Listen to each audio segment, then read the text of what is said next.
Сәлеметсіздер ме, қымбатты оқушылар? 6 сыныптың қазақ әдебиеті сабағына қош келдіңіздер. Бүгінгі сабағымыздың тақырыбы Асқар Алтай прописка әңгімесі. Бағалау критерийлері: әңгіменің жанрын, фабуласын, сюжетін анықтай алады. Қымбатты оқушы, бүгін сіздерге 3 тапсырма беріледі.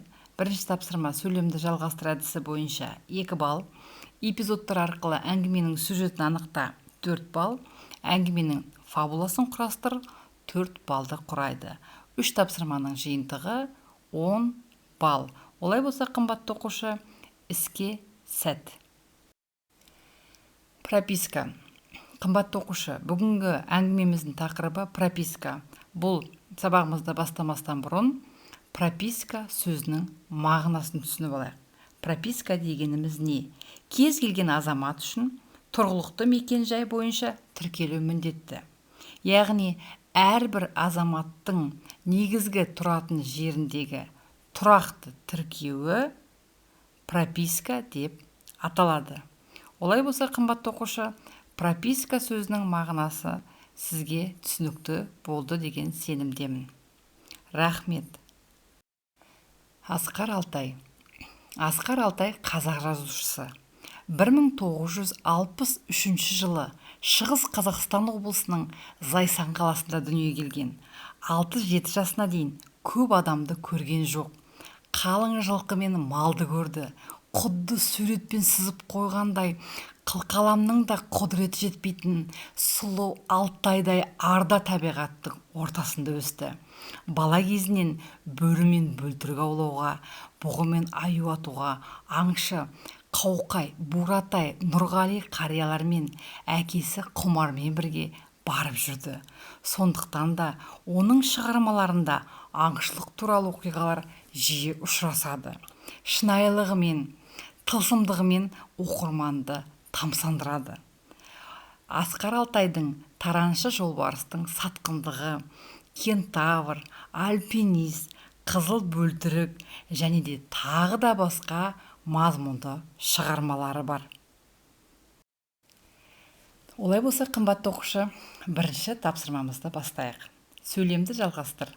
Әңгіменің тақырыбы бойынша мен мынандай ой түйдім. Екінші сұрақ: мен прописка сөзін былай түсіндім. Үшінші, желтоқсан оқиғасы жайлы мынандай мәліметтерді білемін. Тапсырманың дескрипторы сұрақтарға жауап береді, 2 балл. Олай болса, қымбатты оқушы, іске сәт.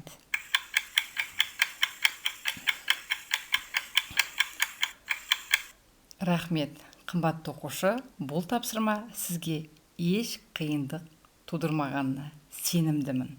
Рахмет. Прописка әңгімесі. Прописка әңгімесінің жанры әңгіме. Эпиграф желтоқсанда із-түссіз кеткендердің рухына бағыштаймын деген цитатамен басталады. Прописка әңгімесі. Прописка әңгімесінің тақырыбы желтоқсан. Басты кейіпкер Архат. Архаттың прототипі Асқар Алтайдың өзі. Пропискаға отырудың қиындығы. Әңгіме Архат есімді жігіттің бір сәт басынан кешкен драмасына құрылған. Алайда бұл жеке бастың қайғысы емес, сол замандағы бүкіл қазақ қоғамының басына түскен ауыртпалық таңбалайды. Алтайдың қысы әлі кетпеген бұрқасында автобус толы адам жолда үсіп қала жаздайды. Ал бұрқақта бұлаңытып кеткен бұландай жігіттер сол бой оралмады. Әңгімедегі автобус пен оның ішіндегі жүргінші аллегория. Қымбатты оқушы, аллегория дегеніміз белгілі бір идеяны образ арқылы суреттеу әдісі. Желтоқсан кезеңін автор осылай тұспалдайды.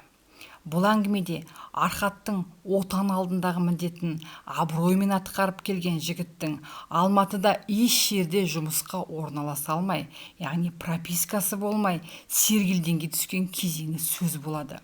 Мұның бәрі желтоқсан оқиғасынан кейінгі Сергелден болатын.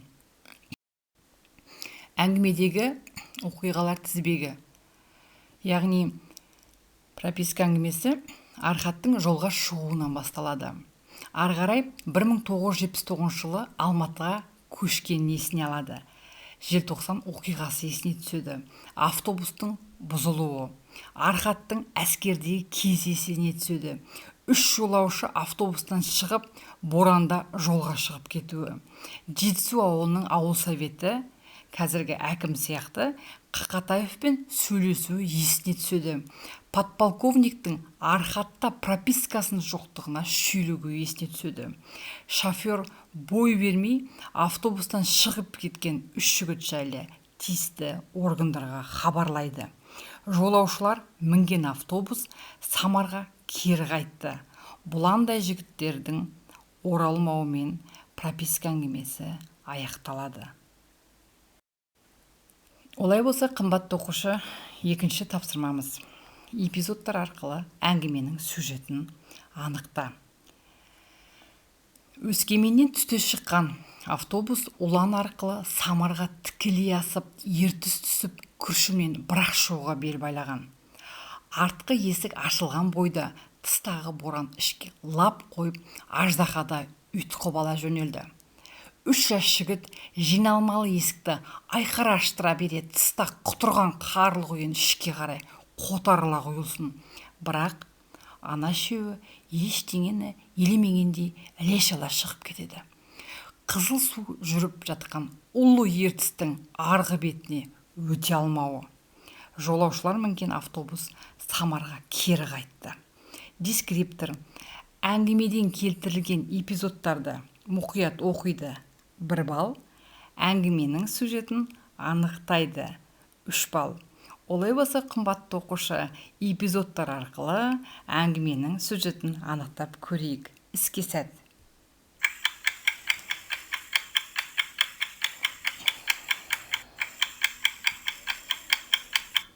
Рахмет. Қымбатты оқушы, жауабымызды салыстырып көрейік. Жауапты тексер. Басталуы, Архаттың жолға шығуы. Оқиғаның байланысы, боранның басталуы. Оқиғаның дамуы, жаяу кеткен 3 жолаушы. Шарықтау шегі, автобустың ертіс өзенінен өте алмауы. Шешімі, Самарға кері қайтқан Архат. Рахмет. Қымбатты оқушы, мен сіздерге сенемін. Келесі тапсырма, әңгіменің фабуласын құрастыр. Қымбатты оқушы, бұл тапсырманы орындамастан бұрын мұқият зер салып тыңдаңыздар. Жазушы Асқар Алтайдың әңгімелерінің көптеген сюжеттері белгілі бір фабулалық кестелеу арқылы жасалған. Фабула дегеніміз не? Фабула дегеніміз көркем шығармадағы негізгі оқиғалардың хронологиялық ретімен орналасуы. Тапсырманың дескрипторы әңгіменің фабуласын анықтайды 4 балл. Құрметті оқушы, бұл тапсырманы орындау үшін әңгімедегі оқиғалар тізбегі қараңыз. Ол жаңа сабағымыздың бас жағында мен айтып өткен болатынмын. Олай болса, қымбатты оқушы, іске сәт.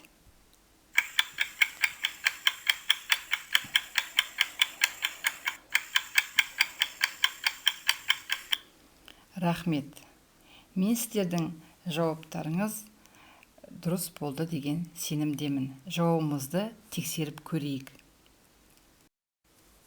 Жауапты тексер.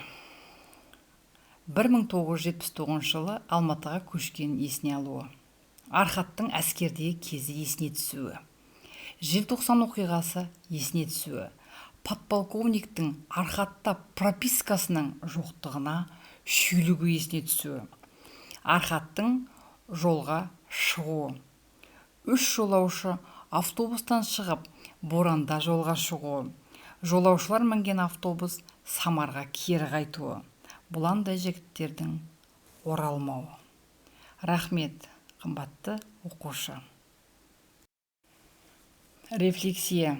Сөйлемді аяқта әдісі. Мен үшін бүгінгі сабақтағы тың ақпарат. Ең жеңіл тапсырма. Ең қиын тапсырма. Ойыма түйгенім. Қымбатты оқушы, сабаққа қатысқаныңызға алғысымды білдіремін. Тапсырмалардың бәрін маған жібереді деген сенімдемін. Рахмет. Келесі кездескенше күн жақсы болсын, құрметті оқушылар.